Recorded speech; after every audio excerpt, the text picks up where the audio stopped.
নমস্কার স্যার, আমি Dave Infotech থেকে বলছি। ইতিমধ্যেই স্যার আপনার হোয়াটসঅ্যাপে একটি কিউআইসি ফর্মের গ্রিটিংস পৌঁছেছে, যেখানে কিউআইসি ফর্ম বলে মেনশন করা আছে। আপনি যখনই এখানে ক্লিক করবেন, আপনার কাছে কিন্তু একটা কিউআইসি ফর্ম এরকম ওপেন হয়ে যাবে। এই ফর্মের থ্রুতে আপনার দেওয়া কিছু ইনফরমেশনের উপর ভিত্তি করে পরবর্তীতে কিভাবে আপনার সাথে আমরা কানেক্ট হতে পারবো, কিভাবে আপনাকে ইন ফিউচারে বেটার সার্ভিস প্রোভাইড করতে পারবো, সেটার জন্যই কিন্তু স্যার এই ফর্মটা ফিল আপ করে। তাহলে আপনি এই ফর্মটা কিভাবে ফিল আপ করবেন সেটা সম্বন্ধে স্যার আমি আপনাকে আজকে বলছি। তাহলে আসুন দেখে নেওয়া যাক। তাহলে যখনই আপনি এই ফর্মটা ফিল আপ করবেন, দেখতে পাচ্ছেন এখানে একটা কিন্তু জিমেল অ্যাকাউন্ট বলে লেখা আছে। অর্থাৎ আপনার যে জিমেল অ্যাকাউন্টটা আছে সেটা দিয়ে যখনই আপনি লগ ইন করবেন, তখনই কিন্তু আপনার দেওয়া সেই জিমেল অ্যাকাউন্টটা এখানে শো করবে। এবার স্যার সাপোজ ধরুন আপনার আদার্স কিছু জিমেল অ্যাকাউন্ট আছে, তো সে চাইছেন যদি এই ফর্মটাকে সেই অ্যাকাউন্টের সহিত যদি ওপেন করতে, তখন আপনি সুইচ অ্যাকাউন্ট করে সেটাকে আপনি চেঞ্জ করতে পারবেন। আচ্ছা, এর পরবর্তীতে আমরা চলে আসছি ইমেল অ্যাকাউন্ট। অর্থাৎ আপনার যে ইমেল অ্যাকাউন্টটা আছে বা ইমেল অ্যাড্রেসটা আছে, আপনি কিন্তু সেখানে লিখে দেবেন। যেরকম আমি এখানে আমার অফিসের ইমেল অ্যাড্রেসটা আমি বসিয়ে দিচ্ছি, আপনিও কিন্তু ঠিক সেরকম ভাবেই কিন্তু আপনার একটি ইমেল অ্যাড্রেস সেটা কিন্তু আপনি বসিয়ে দেবেন। আচ্ছা, এইবার হচ্ছে গিয়ে স্যার অর্গানাইজেশন নাম, অর্থাৎ সংস্থার নাম। আপনার অর্গানাইজেশনের নামটা কি? যেরকম আমাদের অর্গানাইজেশনের নাম ডেভ ইনফোটেক, তাহলে এখানে আমি লিখে দিলাম ডেভ ইনফোটেক। আপনার যে সংস্থার নাম থাকবে আপনি তাহলে সেখানে লিখে দেবেন। আচ্ছা, এবার হচ্ছে গিয়ে ওনার নেম, অর্থাৎ ওনারের সম্পূর্ণ নাম। আমার নাম যেরকম মনোজিৎ পাল, তাহলে দেখুন আমি এখানে লিখছি মনোজিৎ পাল। তাহলে আপনিও কিন্তু আপনার যে ফুল নেম অ্যান্ড টাইটেল আপনি কিন্তু দুটোই এখানে পুট করে দিলেন। আচ্ছা, পরবর্তীতে আমরা কি আছে না ওনার ফোন নাম্বার ওয়ান বলে লেখা আছে, অর্থাৎ যেই নাম্বারে ফোন করলে আপনাকে পাওয়া যাবে। তাহলে এইখানে আমি আমার নাম্বার দিয়ে দিলাম, আপনি এইখানে আপনার নাম্বারটা দিয়ে দেবেন। আচ্ছা, এবার লেখা আছে ওনার ফোন নাম্বার টু, অর্থাৎ মাঝে মধ্যে কি হয়, আমাদের হয়তো একটাই হয়তো নাম্বার নেই, আমাদের কাছে হয়তো দুটো তিনটে নাম্বার আছে।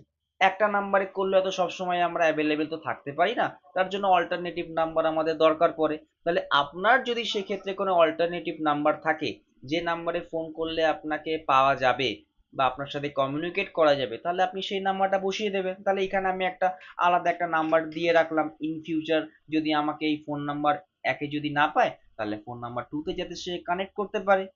তাহলে এখানে আপনিও আপনার নাম্বারটা বসিয়ে দেবেন। আচ্ছা, এইবারে নেক্সট আমরা চলে যাচ্ছি ওনার হোয়াটসঅ্যাপ, অর্থাৎ হোয়াটসঅ্যাপের আপনি কোন নাম্বারটা ইউজ করছেন, কেন ইউজ করছেন না হোয়াটসঅ্যাপে কমিউনিকেশনের জন্য। আমরা যে নাম্বারটা ইউজ করে থাকি সেটা অনেক সময় ডিফারেন্ট হয়।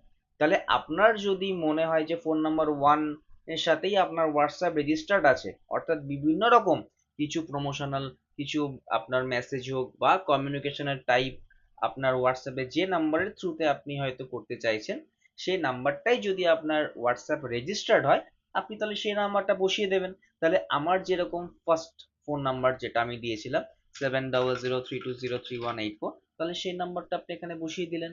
আচ্ছা, এবার হচ্ছে কি ওনার ইমেল রেজিস্টার্ড ইমেল, দেখুন এখানে লেখা আছে রেজিস্টার্ড ইমেল, অর্থাৎ আপনার সেই ইমেল আইডিটা রেজিস্টার্ড কিনা। কোনো কিছু আপনি হয়তো মেসেজ পাচ্ছেন, হয়তো কোনো কিছু কেউ ইমেল আপনাকে করছে, ঠিক আছে, অনেকে বলে যে আমি বিল আমাকে এই মেলে আমাকে পাঠিয়ে দিন, তাহলে সেই মেলটা আপনার রেজিস্টার্ড কিনা, আপনি সেই ইমেলটা সবসময়ের জন্য ইউজ করছেন কিনা, তাহলে আপনি সেই ইমেলটাই আপনি আমার প্রোভাইড করে দেবেন। তাহলে এইখানে আমি আমার অফিসের ইমেল যেটা আছে সেটা আমি এখানে লিখে দিলাম, দেখুন devemp@gmail.com। তাহলে আপনিও আপনার সেই রেজিস্টার্ড ইমেলটা এইভাবে বসিয়ে দেবেন। আচ্ছা, এবার হচ্ছে গিয়ে অর্গানাইজেশন টাইপ, অর্থাৎ দেখুন ব্যবসা তো অনেক ধরনের হতে পারে, সেটা ফার্মেসি হতে পারে, গার্মেন্টস হতে পারে, জুয়েলারি হাউস হতে পারে, আপনার ডিটিপি হাউস হতে পারে, যে কোনো কিছু ক্ষেত্রে কিন্তু হতে পারে। তাহলে আপনার যে বিজনেস ট্রেডটা আছে, আপনার যদি ফার্মেসি হয় তাহলে আপনি ফার্মেসি দেবেন। আমি এখানে একটা উদাহরণস্বরূপ কিন্তু ফার্মেসি লিখে দিলাম। আচ্ছা, এবার হচ্ছে কি নাম্বার অফ এমপ্লয়ি বা অপারেটর, অর্থাৎ আপনার যে সংস্থাটা আছেন আর সেখানে আপনি কি একাই কাজ করছেন, না দুজন মিলে কাজ করছেন, নাকি আপনার আরো এক্সট্রা এমপ্লয়ি আছে, সেই নাম্বারটা আপনি বসিয়ে দেবেন। তাহলে ধরা যাক আপনার কাছে হয়তো দুইজনে মিলে আপনারা কাজ করেন বা দোকানটা চালাচ্ছেন, তাহলে সেক্ষেত্রে আপনি 2 লিখলেন, বা আপনি যদি একজনই হন তাহলে আপনি একজন লিখবেন। আচ্ছা, এবার রেফার্ড বাই, অর্থাৎ আপনার সাথে কথা হয়েছে, যার সাথে আমাদের এখানে আমাদের অফিসের তো বিভিন্ন পার্সনরা রয়েছেন, অর্থাৎ যারা যারা সফটওয়্যার সলিউশনের কথা বলে থাকে আর কি, এবং আপনি মনে করবেন যে আপনার সাথে কোন ব্যক্তিটির কথা হয়েছে, তাহলে যেই ব্যক্তিটির সাথে আপনার কথা হয়েছে আপনি তার নামটা কিন্তু এখানে দিয়ে দেবেন। যেরকম আমি এখানে আপাতত আমার নামটাই দিয়ে দিচ্ছি, মনোজিৎ। আচ্ছা, এবার নেক্সট আমরা যখন ক্লিক করব তখন কিন্তু আমাদের সামনে এবার খুলে যাবে পিনকোড, অর্থাৎ আমাদের পিনকোডটা, মানে আপনাদের পিনকোডটা কি থাকছে। আমরা যেরকম আমাদের একটা পিনকোড হয়তো দিয়ে দিলাম, আপনি আপনার যে লোকেশনটা আছে সেই লোকেশনের পিনকোড আপনি দিয়ে দেবেন। তাহলে আমি যেরকম আমারটা দিয়ে দিলাম 7,30,000 একক দশক শতক হাজার অযুত লক্ষ, তাহলে 7,30,000, তাহলে আপনিও কিন্তু এরকম ভাবে কিন্তু আপনার পিনকোডটা এখানে বসিয়ে দেবেন। এবার হচ্ছে কি কন্ট্যাক্ট পারসন, অর্থাৎ কার সাথে আমি কন্ট্যাক্ট করব। মাঝে মধ্যে কি হয় যে ওনারই তো কন্ট্যাক্ট পার্সনের মতন তো হয় না, ধরা যাক আপনিই ওনার, আপনি সমস্তটা দেখাশোনা করেন, তাহলে কন্ট্যাক্ট পার্সনটা নিশ্চয়ই আপনিই হবেন পরবর্তীতে আমি যার সাথে হয়তো কথা বললাম, তাহলে সেইখানে আপনার নামটাই আপনি লিখবেন। এবার মনে করছেন ধরুন এই কন্ট্যাক্ট পার্সনের জায়গায় অন্য কেউ আছে, হয়তো হয়তো সে আপনার অপারেটর হতে পারে, সে আপনার অ্যাকাউন্টেন্ট হতে পারে, তাহলে আপনি তার নামটা দেবেন। তাহলে এইখানে আপাতত আমি একটা অন্য নাম দিয়ে দিলাম, ধরা যাক সৌরভ বললে আমার একজন অপারেটর আছে, সে মানে যখন আমাকে কেউ হয়তো কল করবে, সব সময় তো দেখুন মানে ওনার মানুষরা কি হন, সমস্ত কাজে বিজি থাকেন। এবার মাঝে মধ্যে কি হয় যে সব সময় তো ওনাদের কাছে পৌঁছানোটাও সম্ভব হয় না, তার হয়েও অনেকে ভায়া হয়ে কাজ করে। তাহলে আমরা যদি তার কাছেও যদি আমরা কন্ট্যাক্ট করতে পারি, তাহলে সে নিশ্চয়ই আপনাকে জানিয়ে দিতে পারবে, ইনফরমেশন দিয়ে দিতে পারবে।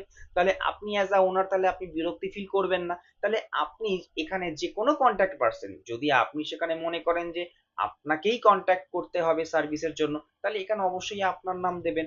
আর যদি মনে করেন যে আপনার হয়ে কেউ হয়তো আছে এমন যে তার সাথে আমরা কন্ট্যাক্ট করতে পারবো, আপনি এখানে তাহলে তার নাম বসাবেন। তাহলে এখানে আমি একটা কিন্তু নাম বসিয়ে দিলাম, ধরা যাক সৌরভ দাস।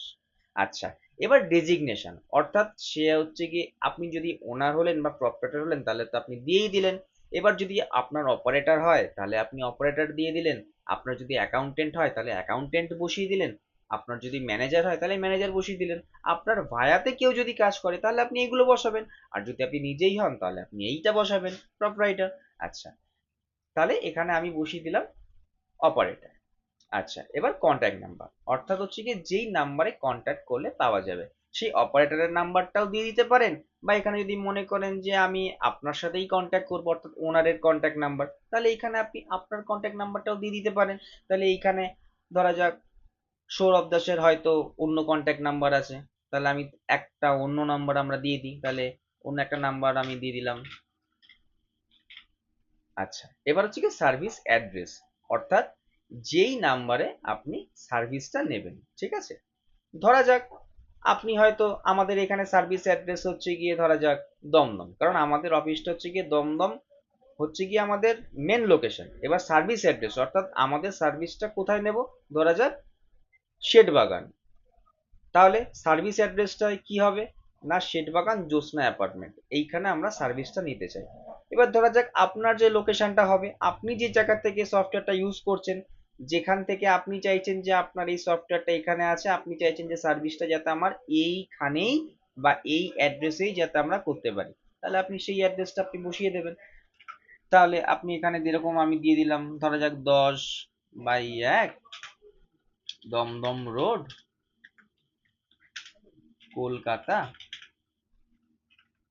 7,30,000, আপনি এরকম একটা বসিয়ে দিতে পারলেন। আচ্ছা, এবার হচ্ছে কি নেক্সট আমরা কি আসছে, shipping required, yes or no, অর্থাৎ মাঝে মাঝে দেখুন এমন কিছু সফটওয়্যার থাকে যেগুলো কি হয় কুরিয়ারের মাধ্যমে পাঠানো হয়, যেরকম এসটিএম এর ক্ষেত্রে বা ডিটিপি হাউসে যারা কাজ করে তাদের জন্য তো একটা ডঙ্গেল পাঠানো হয়, তাহলে সেটা আমরা কি করি না কুরিয়ারের মাধ্যমে করি। এবং অনেক সফটওয়্যার আছে যেগুলো কিন্তু অনলাইনে এনিডেক্সে কানেক্ট করে হোক বা অনলাইন সার্ভিস দিয়ে হোক আমরা কিন্তু তাকে সেই সফটওয়্যারটা তার কম্পিউটারে আমরা লোড করে দিই। তাহলে আপনার যদি শিপিং থাকে বা কুরিয়ার থাকে যে না ডঙ্গেলটা দিতে হবে, বিশেষ করে আপনার যারা ডিটিপি হাউস আপনার ইয়েতে প্রেস হাউসে কাজ করে তাদের জন্য, তাহলে আপনারা এখানে ইয়েস বসিয়ে দেবেন। এবং যারা মনে করছেন যে না আপনাদের কোনো কুরিয়ার লাগবে না, তাহলে সেক্ষেত্রে আপনারা নো করে দেবেন। আমি এখানে আপাতত ইয়েস ধরিয়ে দিলাম। আচ্ছা, এবার নেক্সট। আচ্ছা, এবার হচ্ছে কি শিপিং অ্যাড্রেস, অর্থাৎ আমি আমার যে সফটওয়্যারটা লাগবে সেই সফটওয়্যারটা আমি কোন অ্যাড্রেসে নেব।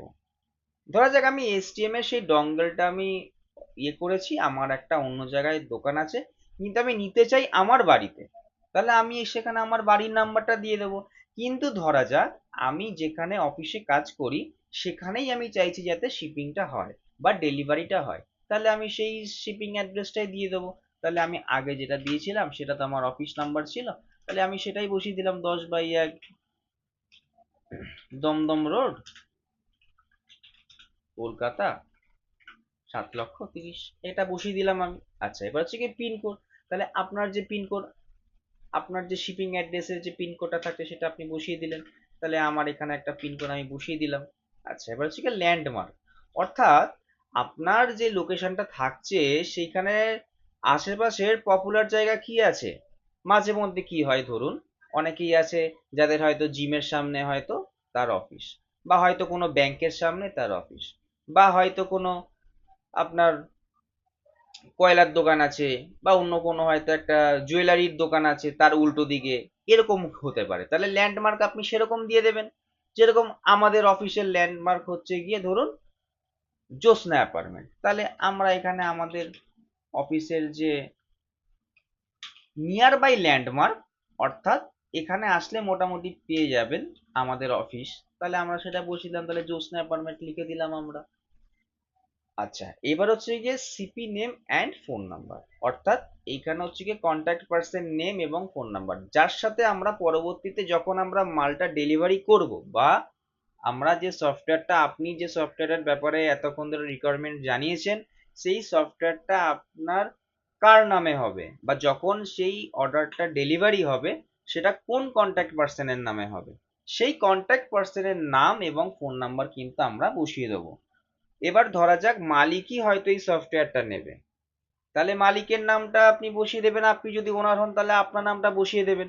এবার মনে করুন আমি এখানে সেকেন্ড পেজে বলেছিলাম যে সৌরভ দাস আমার অপারেটর, সে যদি আপনি মনে করেন যে সে আপনার ওই অর্ডারটা কালেক্ট করবে, তাহলে আপনি তার নাম বসাবেন। তাহলে আপাতত এখানে আমি আমার নাম বসিয়ে দিলাম, ধরা যাক আমি হয়তো ওনার, আমি চাইছি যে এই ডেলিভারিটা, যে অর্ডারটা হবে সেই ডেলিভারিটা আমি কালেক্ট করব, তাহলে এখানে আমার পুরো নাম বসিয়ে দিলাম, তার সাথে আমার মোবাইল নাম্বার যেটা ফার্স্টে দিয়েছিলাম সেটা আমি বসিয়ে দিলাম, এটা আমার মোবাইল নাম্বার। আচ্ছা, এবার আমরা নেক্সটে ক্লিক করব। যখনই আমরা নেক্সটে ক্লিক করব তখন খুলে যাচ্ছে যে বিল রিকোয়ার্ড, ঠিক আছে। এবার আপনার সাথে যার সাথে কথা হয়েছিল আমাদের এখানে, সে, আপনি যদি দেখেছেন হয়তো যে প্রোডাক্টটা আপনি পারচেস করছেন সেটার উপরে আপনার জিএসটি লাগছে কিনা। যদি আপনার জিএসটি হয়, বা আপনি হয়তো জিএসটি দিয়েই হয়তো পেমেন্টটা করেছেন, তাহলে সেক্ষেত্রে আপনার জিএসটি বিল লাগছে, তাহলে যাদের জিএসটি বিল লাগছে তারা ইয়েস করবেন। আর যাদের দেখা যাচ্ছে যে জিএসটি বিল লাগছে না, অর্থাৎ নন জিএসটি যারা পেমেন্ট করেছেন, তাহলে তারা নন জিএসটি পেমেন্ট করবেন, তাহলে ইয়েস বা নো, তার মানে কারো লাগবে না নন জিএসটি বিল, আর না, তাহলে কারো যদি জিএসটি বিল লাগে তাহলে তারা ইয়েস করবে। তাহলে আমি এখানে নন জিএসটি বিলে ক্লিক করছি।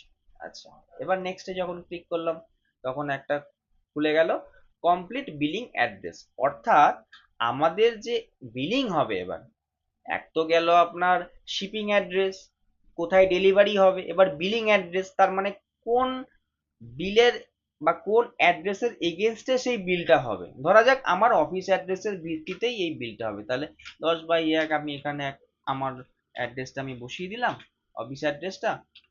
আর এইখানে তাহলে আপনি আপনার একটা যে কোনো অ্যাড্রেস আপনি বসিয়ে দেবেন। আচ্ছা, এবার হচ্ছে কি জিএসটি কোড, অর্থাৎ ধরা যাক অনেকের আছে যারা জিএসটি বিল পেমেন্ট করে, ঠিক আছে, কিন্তু তাদের জিএসটি কোনো নাম্বার থাকে না, সেই ক্ষেত্রে কোনো অসুবিধা নেই, তাহলে তারা এই জায়গাটা ফাঁকা রেখে দেবেন।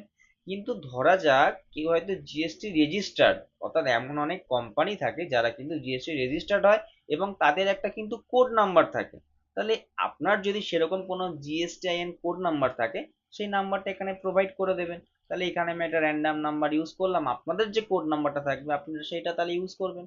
আচ্ছা, এবার সাবমিট মেরে দিলাম। তাহলে এইভাবে কিন্তু আমরা এই কেওয়াইসি ফর্মটা কিন্তু ফিল আপ করতে আমরা সক্ষম হলাম। তাহলে এই ফর্মের উপর ভিত্তি করে পরবর্তীতে আমরা যাতে আপনাকে বেটার সার্ভিস প্রোভাইড করতে পারি সেটা আমরা চেষ্টা করব। আশা করি আমার এই ভিডিওর মাধ্যমে আপনাকে যে গাইডেন্সটা আমি দিলাম সেই গাইডেন্সটা অনুযায়ী আপনার এই ফর্মটা ফিল আপ করতে কোনো রকম কোনো অসুবিধা হবে না। ধন্যবাদ। আর আপনি যাতে ভালোভাবে যাতে আমাদের সাথে কানেক্ট হতে পারেন এবং দেব ইনফোটেক চাইবে অবশ্যই আমাদের সাথে যাতে আপনি কানেক্ট হয়ে যান এবং আপনার ব্যবসার যাতে গ্রোথ এর জন্য আমরা কিন্তু শুভকামনা রইল। ধন্যবাদ।